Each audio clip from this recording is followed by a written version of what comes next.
I told you I don't want you living with roaches. Now I'm going to show you how to kill roaches where you don't want to spray, like around food and dishes. Get yourself decon roach traps. No poisons and no spraying.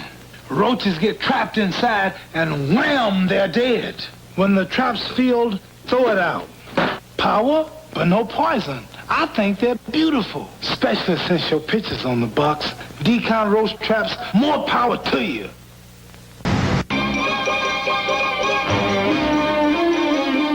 News Weekend, Update 4. Now here's Bob Mayer. Good evening. With a curfew now in effect, the only persons on the streets of Miami's riot-torn areas are police, National Guardsmen, and numerous snipers, looters, and torchmen setting dozens of fires that are now burning out of control. Some persons in the affected areas have had enough, and as C.T. Taylor reports, they are beginning to arm themselves to protect their lives and property.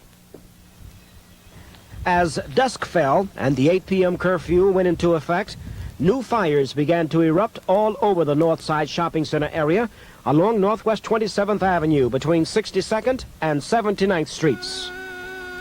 Several stores were looted minutes before they were set afire. Police just stood by.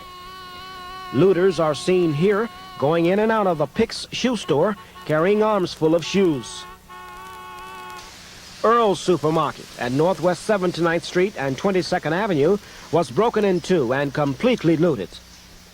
Rioters boldly walked inside the building, taking foodstuffs, all they could carry. Some came back for seconds. Police were able to apprehend some of the looters. Police ordered the intruders to lie face down. They were handcuffed and later taken to jail. Several light industry buildings were set afire. Flames and smoke could be seen for miles away. The tensions in the area prompted some white residents to arm themselves, brandishing their rifles and pistols for all passers-by to see. I've got a little boy. I'm going to protect him. I'm going to protect my property. I never did anything to them people. They don't have no right coming in here and doing something to me. I feel that the black people have an absolute feeling, and they should feel as the way they do. But why? As we feel as we do. We are working people who work around these black people all day long, and we feel for them. Why are they putting this on us?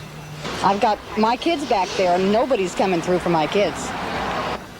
C.T. Taylor, Channel 4 News, Northwest Dade County. The riot-related death toll has climbed to 15 confirmed deaths. At least 165 persons have been injured, among them 4 City of Miami police officers, all 4 reported to be in good condition. We have more now on the riot casualties from Christopher Peak at Jackson Memorial Hospital. Jackson Memorial Hospital is in the unique position of not only having the major emergency room in Miami, but it is also very near the major riot areas. Since yesterday, JMH Emergency Room has seen 110 riot-related injuries, 21 of them since 5 this afternoon. There have been 39 gunshot wounds, and that statistic is the key difference in JMH activity today compared to yesterday. Well, last night were predominantly beatings, people hit with various objects or stabbed to a smaller extent. Mostly beatings, arms, legs, head, body, chest, etc., with a few stab wounds and a few gunshot wounds. Tonight it's 90-95% gunshot wounds to the extremities. We've seen a couple to the head, a couple to the chest, the abdomen, all over the place. Overwhelmingly gunshot wounds. Fewer stabbings, very few beatings. Had a couple of deaths in there. Most of the people are in the operating room or being observed waiting to go to the operating room. We have 5 or 6 active operating rooms going on at the present time.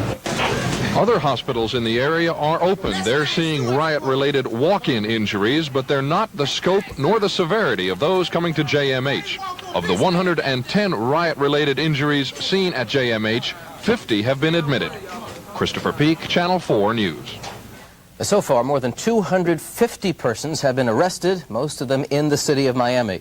In addition, 25 juveniles have been taken to Youth Hall. Most of the arrests have come inside the Miami city limits. Charges range from loitering to attempted murder, but most of those arrested are charged with burglary or looting. As a result of the violence, many schools and services in Dade County will be canceled or curtailed tomorrow. All public and parochial schools in the county will be closed, and it appears that virtually every private school has also canceled classes.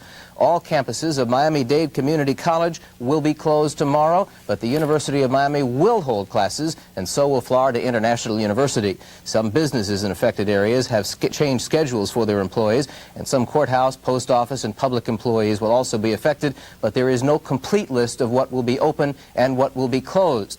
Most employees are advising their workers to call in the morning and check schedules.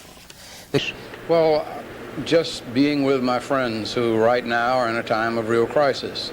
And a crisis can be a tragedy, but it can also be an opportunity. And I hope we can make this an opportunity for Miami to deal with many of its problems. But first, I think the violence has to stop, and people have to realize that the hurt really is hurting the very neighborhoods in which they will live. You know, I've been in a lot of these, and Watts still bears the scars of 1965. Washington still hasn't recovered from 1968. The more damage done, the more harm it does the black community particularly. There are some people who are frightened that once violence like this begins, there's just no way of stopping it. Do you feel confident you can do something here? Well, I think that violence proves itself to be non-productive. I mean, after a while, people express their rage, and once that rage is gone, they realize we can't survive together violently, and that we have to work together.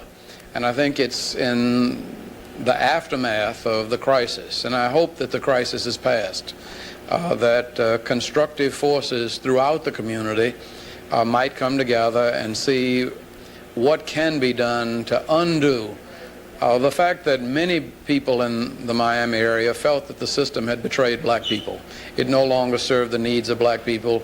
It didn't respond to the interests of Haitians or school superintendents or people on the street being arrested by law enforcement officers. The political grievances, the jury system, the housing, the jobs, the whole system, I think, has to be, in a sense, put on trial by those of us who want to see Miami serve all of its citizens, and I think that's why we're here. One way that Miami will be put on trial